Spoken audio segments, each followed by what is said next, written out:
φίλοι μου, σας παρουσιάζουμε το καινούριο Volt Shop Mod, το οποίο θα κυκλοφορήσει σε ένα μήνα περίπου και θα το παραλάβουμε στο Airsoft Club σε 2 με 3 μήνες, δηλαδή γύρω στο Μάρτιο με Απρίλιο.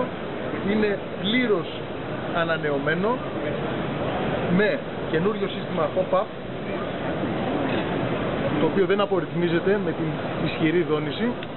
Εντάξει, ρις μπροστά, καινούρια γρανάζια μέσα, καινούρια πιστόνια και θα ρίξουμε κιόλας, αυτή τη στιγμή αυτό είναι με λίπο μπαταρία, οπότε θα το δοκιμάσουμε με λίπο μπαταρία.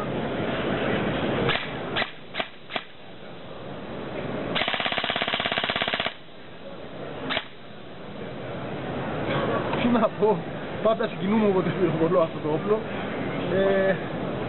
Τώρα θα βγει σε 2 χρώματα, σε αυτό το χρώμα που βλέπετε, με μαύρη και μυστήρα και full μαύρο shop mod, οπότε οι λάτρεις του Volt θα πρέπει να περιμένουν 2-3 μήνες ακόμα.